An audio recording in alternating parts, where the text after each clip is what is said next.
Bienvenue sur le D00 de la piscine OCaml. Alors aujourd'hui, comme c'est le premier jour, bien évidemment, on va travailler ensemble les bases syntaxiques et sémantiques du langage, puisque comme c'est un nouveau paradigme, le paradigme fonctionnel, on va avoir tout un tas de notions qui vous sont parfaitement inconnues et qu'il va falloir comprendre. Déjà, petit à petit, vous allez réaliser qu'on va travailler dans un environnement qui est complètement non mutable, c'est-à-dire qu'on n'a plus de notion de variable, on ne peut pas faire d'assignation. Et puis on va voir aussi qu'on est dans un environnement où on n'a pas de boucle, puisque les boucles, c'est itératif par nature, et que là, on va donc travailler dans un environnement récursif. Bref, il va falloir reprendre tout un tas de mécanismes à la base, en découvrir, en redécouvrir certains, pour réussir à écrire nos premières lignes de camel qui vont fonctionner. Alors, le petit souci qu'il va y avoir là-dedans, c'est que comme on est en train de découvrir les premières bases syntaxiques du langage, forcément, ça ne va pas être joli.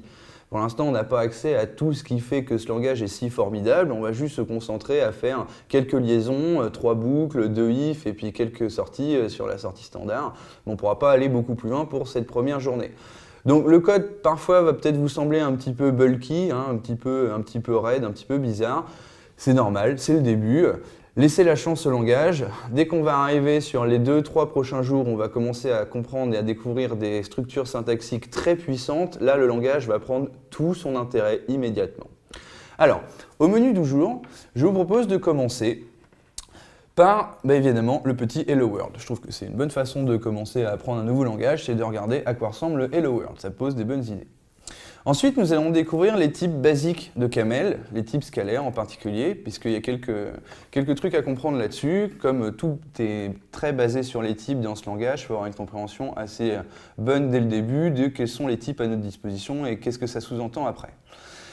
On va découvrir ensemble les opérateurs de base aussi du langage, parce que là on verra que c'est très lié aussi aux types qu'on aura découvert avant, donc il y aura des nouvelles choses à comprendre.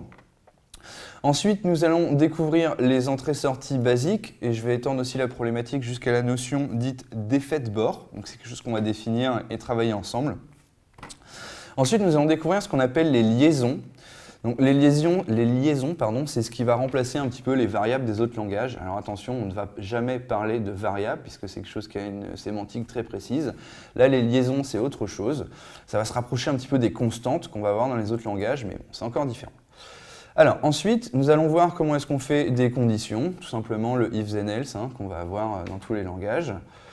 Ensuite, nous allons découvrir comment est-ce qu'on va pouvoir faire des conversions simples entre les types simples, savoir passer d'un entier à une chaîne de caractères, d'un flottant à un entier, bref, toutes les conversions de base. Et ensuite, nous allons découvrir comment est-ce qu'on écrit des petites fonctions. Alors on va rester aussi là très simple, il y a énormément de choses à dire puisque par définition dans un paradigme fonctionnel les fonctions sont des objets de premier ordre, donc c'est-à-dire qu'on va pouvoir les manipuler comme n'importe quelle autre valeur du langage, ça implique beaucoup de choses. On verra ça en détail un petit peu plus tard, je crois, demain ou après-demain avec Antoine. Bon, là aujourd'hui, je vais juste montrer la base syntaxique des fonctions pour pouvoir écrire deux fonctions qui se battent en duel et surtout pour pouvoir faire une petite fonction récursive histoire de pouvoir faire des boucles puisque comme vous n'avez pas de for et de while à votre disposition, pour pouvoir boucler, répéter du code, vous êtes obligé de faire des petites fonctions récursives. Donc on va voir en quelques lignes comment est-ce qu'on fait ça. Et enfin, dans la dernière vidéo, je vais vous montrer quelques fonctions du module de string. En fait, donc le langage est basé sur des modules. Vous avez par défaut accès à un module spécial qu'on appelle le module pervasive, dont tous les symboles sont de base dans l'espace de nom de votre programme, donc vous n'avez jamais à faire référence au module pervasive, tout est disponible immédiatement.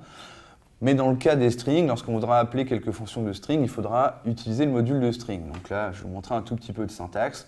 On aura également une journée ou deux un peu plus tard où on ira très en détail dans les modules en OCaml. Là, je veux juste vous montrer comment est-ce qu'on appelle une fonction qui est dans un module qui n'est pas ouvert par défaut. Donc voilà pour le programme du jour.